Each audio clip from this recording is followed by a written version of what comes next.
जय श्री महाकाल। क्यों लोग पूजा पाठ करते हैं और उन्हें फल नहीं मिलता? जितनी पूजा करते हैं उतने ही दुख दरिद्र आ जाते हैं। मंदिर जाते हैं रोज, फिर भी कोई फ़ायदा नहीं। तरह तरह के पाठ करते हैं रोज, कोई फ़ायदा नहीं होता। सालों बीत गए पूजा करते, लेकिन कोई असर नहीं उसका, उल्टा दुखी हो गए हैं। सबका कारण मैं आपको बताऊं, पहले भाई वीडियो को सब्सक्राइब और लाइक करो। एक भी आदमी बिना सब्सक्राइब के ना जाना चाहिए। इसका कारण मैं बताता हूं आपको क्या कारण है। सबसे पहला कारण आपका कुल देवता और आपके पितर। जब तक इनकी पूजा नहीं करेंगे आप, इन्हें नहीं मानेंगे, पूजेंगे नहीं, तब तक आपका कोई काम नहीं बन सकता। जब तक वह श्राद्ध नहीं करते, पितरों को श्राद्ध के दिनों में पानी जल नहीं चढ़ाते, याद नहीं करते, तब तक आपका कोई काम नहीं बन सकता।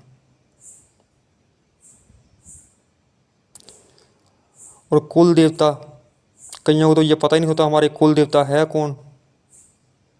तो उन्हें ये पता करना चाहिए हमारा कुल देवता कौन है अपने बड़े बुजुर्गों से। ये भी कारण होता है कि कुल देवता का पहला भोग निकलता है घर से। पहला भोग कुल देवता को चढ़ाया जाता है या पूर्णिमा या अमावस को। उनका हर महीने बाद भोग निकलना चाहिए।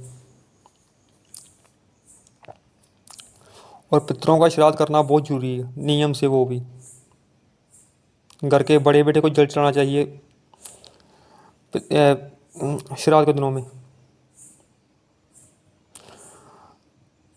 तो कई आदमी पूजा करते हैं, नियम से नहीं करते। नियम से पूजा जो आदमी करता है उसे फल मिलता ही मिलता है। अब आप काम करते हैं, किसी के पास काम करते तो आपको मेहनत का फल मिलता है ना। तो भगवान कैसे नहीं आपको मेहनत का फल देगा। मैंने कई से सुना है कि ये पूजा पाठ जो करते हैं लोग दुखी क्यों रहते हैं। इन्हें कहते हैं पिछले जन्म का कर्मों का फल मिल रहा है। जो दुष्ट लोग हैं सुखी इसलिए हैं क्योंकि वो पिछले जन्मों का अच्छे कर्म का खा रहे हैं। पर मैं कहता हूँ ये बात नहीं होती। मैं दावे से कहता हूँ कोई ऐसी बात नहीं है। सिर्फ आपको नियम से ढंग से पूजा करनी चाहिए। कईयों के ऊपर कोई नेगेटिव प्रभाव भी होता है जो पूजा पाठ करते हैं, क्योंकि उनकी सारी ऊर्जा वही खींच ले जाती हैं, इसलिए उसे पूजा पाठ का फल नहीं मिलता। और वो जो नेगेटिव चीज़ होती है वो शक्तिशाली बढ़ती जाती है और वो आपका ही सर्वनाश कर देती है एक दिन। इसलिए आपको पहले जो ऐसा होता है किसी भक्त के पास जाना चाहिए, या मेरा व्हाट्सअप नंबर है उस पर आप मैसेज कर दें। डिस्क्रिप्शन में व्हाट्सअप नंबर डाल दूंगा मैं। कोई ऐसा आदमी है तो जिसे पूजा पाठ का फल नहीं मिल रहा, तो नियम से आप पूजा कीजिए। जैसे आपने घर में दिया जगाना है तो आप संकल्प कीजिए मैं ये 45 दिन या 41 दिन या 21 दिन दिया जगाऊंगा आपके नाम का। संकल्प लेना है आपने जल हाथ में लेकर, भगवान को साक्षी मानकर जिसका दिया जलाना है आपने संकल्प लेना है। फिर आपने पूरी कोशिश करनी है कि एक भी दिन मिस ना हो आपका।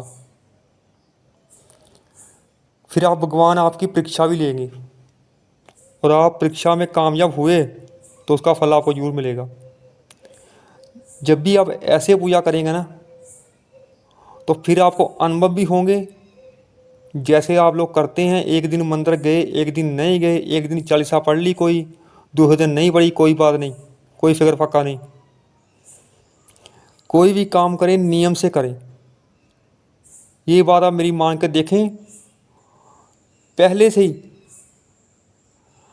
आप जब भी मेरी वो वीडियो देखें, कोई भी नियम पकड़ लीजिए। अगर आप मंदिर जाते हैं तो संकल्प कीजिए मंदिर जाने से पहले भी मैं 41 दिन रोज़ मंदिर जाऊंगा।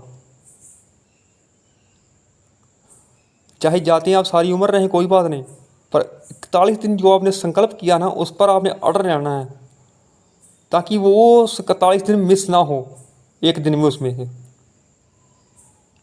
भगवान आपकी परीक्षा जरूर लेंगे, पर परीक्षा का आपको डरना नहीं है। आपको आगे बढ़ते ही जाना है, पीछे नहीं मुड़ना है, तभी आपको कुछ मिलेगा। कुछ पाने के लिए कुछ खोना ही पड़ता है, ये बात सुनी होगी आपने। इसलिए परीक्षा तो देनी पड़ेगी। सबसे जल्दी प्रसन्न होते हैं भगवान शिव और भगवान विष्णु। इनकी पूजा में कोई त्रुटि भी हो जाए तो कोई बात नहीं, ये गलती माफ़ कर देते इंसान की।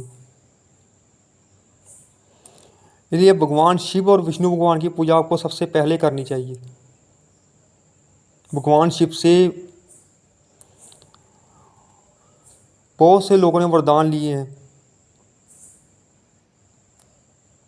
विष्णु भगवान बहुत जल्दी सरल ही प्रसन्न हो जाते हैं।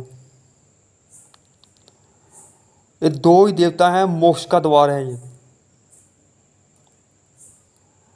सबसे पहले आप इनका संकल्प कीजिए, इनकी पूजा करेंगे हम, क्योंकि भगवान शिव की जब आपने पूजा कर ली ना, तो फिर आप किसी की भी पूजा कर सकते हैं, चाहे माता काली हो, चाहे दुर्गा माता हो, किसी की भी कर सकते हैं, काल भैरव हो, किसी भी कर सकते हैं, उग्र से उग्र देवता भी कर सकते हैं। जब भगवान शिव की आपने पूजा कर ली तो आप डायरेक्ट बैठ जाएंगे काल भैरव की पूजा करने, माता काली की पूजा करने, तो आपका थोड़ा नुकसान भी होता है उसमें। इसलिए सबसे पहले भगवान शिव की पूजा जो करता है, वो उसे किसी पूजा में परीक्षा में कामयाब हो जाता है। वो जो सबसे पहले भगवान शिव की पूजा करता है, क्योंकि भगवान शिव तंत्र के देवता ही भगवान शिव हैं। हर एक रूप में भगवान शिव ही हैं। इसलिए भगवान शिव की सबसे पहले पूजा करो, उसके बाद जिसकी मर्जी पूजा कर सकते हैं आप। तो कोई आपने पूछना हो, सवाल कोई हो, आप कमेंट कर सकते हैं, व्हाट्सएप पर मैसेज कर सकते हैं। और भाई वीडियो को सब्सक्राइब कर देना, लाइक कर देना। जैसा मैंने कहा आपको, आप नियम से कोई भी काम कर लें तो आपको फल जरूर मिलेगा, तो करना नियम से पड़ेगा आपको। अगर आपने 41 दिन का संकल्प लिया है तो आपको 41 दिन जाना ही पड़ेगा। ये नहीं और संकल्प टूट जाए आपका तो उल्टा आपका नुकसान हो जाएगा। ये बात आपने याद रखनी है। अगर आपने संकल्प लिया है तो उस पर अटल रहना है। जय श्री महाकाल। वीडियो को लाइक कीजिए, सब्सक्राइब कीजिए। जय श्री महाकाल।